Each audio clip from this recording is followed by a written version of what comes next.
रावण ने भी अपने अंदर की बात सुनी थी। राम ने उसकी बहन की नाक काटी, उसके अंदर तड़प उठी कि मेरी बहन का अपमान हुआ है।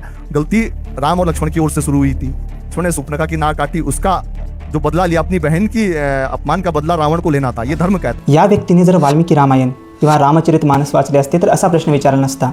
या प्रश्नाचे उत्तर आपल्यालाही माहीत असायला हवे। शूर्पणखेचा विवाह झाला होता तरीही तिने रामचंद्रांना आणि लक्ष्मणाला विवाहाबद्दल विचारले। रामचंद्रांनी आणि लक्ष्मणांनी दोघांनीही विवाहासाठी नकार दिला। अशा वेळी तिने शांततेने तिथून निघून जायला पाहिजे होते, परंतु ती शांततेने निघून गेली नाही। तर तिने बघितले की पर्णकुटीमधून जानकी बाहेर आली आहे आणि ती फार सुंदर आहे। तिला वाटले की ही सुंदर स्त्री असल्यामुळेच राम आपल्यासोबत लग्न करत नाही, त्यामुळे ती जानकीजींना मारण्यासाठी तिच्या अंगावर धावली।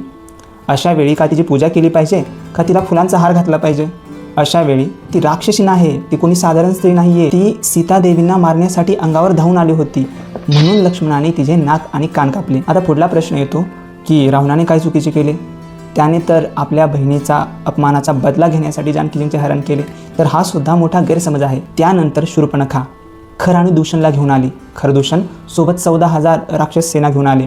एकट्या रामचंद्रांनी खरदूषण आणि 14,000 सैन्याचा नायनाट केला। अशा वेळी ती शूर्पणखा पुन्हा लंकेमध्ये रडत गेली। आता हा प्रसंग फार छान आहे।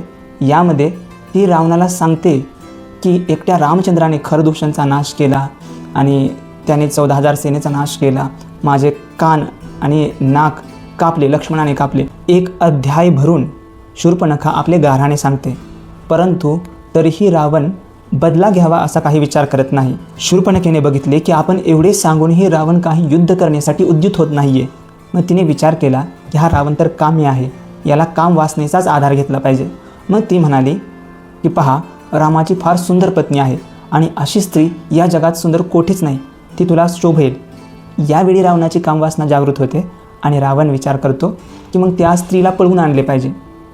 अशावेळी रावणाने रामचंद्रांशी युद्ध करण्याचा पर्याय का निवडला नसेल बरं?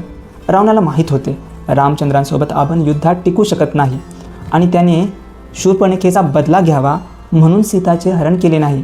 तर त्याने हरण का केले?